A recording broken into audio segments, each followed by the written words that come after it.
But even now, you know, if I go past a field where there's something on fire, or smoke, or I can smell smoke, then I think about Bradford. I can see the orange of the flames. The game is actually stopped here at Valley Parade, and they're running out of the ground now from that far end at this moment. People are spilling onto the pitch, and we can see the flames going up into the air there, and people are running around. They're running around beside us, they're running around all around us, and people are saying, get onto that pitch. Let's get all those people out of there. Let's get those people. Just take your time. Don't rush. Go down there. Take your time going down there. Don't pull on the wires. Keep the electrics over there. Keep them. Take their time. Don't rush. Don't push. Watch for the kiddies. People are coming round us. You can hear the heat. The smoke coming everywhere. We are going to have to disconnect very shortly. It was a beautiful day. Fantastic. The sun was out. There was such a carnival atmosphere there, really. I don't think anybody was taking any notice of the football. It was colourful. The whole day it was balloons, there was people were singing. It was a terrific season. I mean, we played some terrific football, and we seemed to sort of have the whole city behind us. Nobody could have thought what was going to happen. The 1984-85 season had been Bradford City's best in living memory. Their brand of exciting and attacking football had seen them crowned champions of Division 3, their first promotion in nearly 50 years. Oh, what a finish by Warwick Campbell! Valley Parade had seen so many happy days that year, the happiest supposed to be the promotion party at the last game against Lincoln City, which suddenly became unforgettable for all the wrong reasons. I just looked along the pitch and I saw some people jumping over.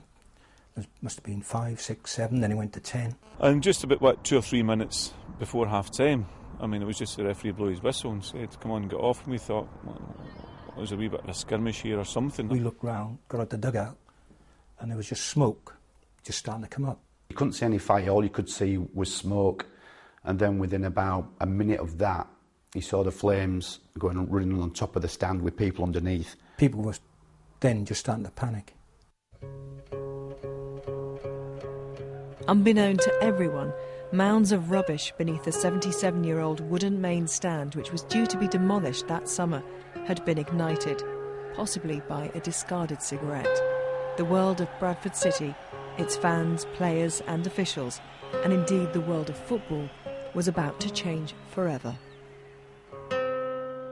And I don't think I was totally aware of the enormity of the disaster until maybe a minute in, a minute and a half in, when one person came onto the pitch with his hair in flames. There was times when I just couldn't face it anymore. I just couldn't watch it because I just stood a bit back and just looked at the back wall of the stand because it was just too terrible to witness. And of course, a lot of people were wondering, and I wondered myself at the time, why weren't we being let out? Because you realise all the emergency vehicles needed to get to Valley Parade, the last thing they needed was 11,000 people trying to make out of the ground, get in the cars, clogging the streets. We were forced to be there and witness it, but I say, honestly, I found at times it was just too terrible to watch. That fire hit that stand, and once it hit the ceiling, it was like a fireball that shot straight down. So anybody in its way didn't stand a chance. 2 little boys had scrambled up the hillside, up the banking, to me and shouted to me, I'll never forget this, they said, "Mister, there's 2 dead down there." And it was the first time I'd actually thought about death. We stood here just now and the wind's sort of blowing this way, and that was always the way the wind blew at Valley Parade. But for one sinister reason, I mean, it blew the other way, the wind was blowing the other way that day, and that was a big factor in how quickly the fire spread and the amount of fatalities. And said to the directors who were in the boardroom, oblivious to what was happening, that they better get out because the fire's coming. So I've gone then to the players' lounge and told them to get out. And now I thought to myself, how do I get out? So I did something that you see in the movies. I threw a chair through a window and just jumped. Once you got outside the stadium, then there were people running around with obviously major burns, some with no shirts that had been ripped off and burnt, and families had been split up, so they didn't know where their dads, mums, so it was quite horrific. This guy, old guy, had his hands across his chest, and from here and here were just white, where he'd been burnt. The little bits of detail on that, you'll never forget. The old man will always be in my mind.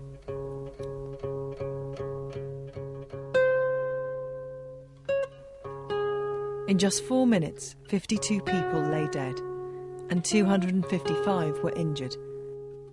The death toll would later rise to 56, 54 from Bradford City and 2 from Lincoln. Myself and Trevor Cherry went back down. This is talking about an hour and a half, 2 hours later. We just said to the policeman, can we go into our office, get some stuff out? And he said, yeah.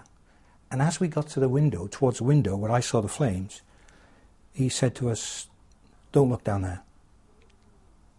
What do? You look. And when I looked,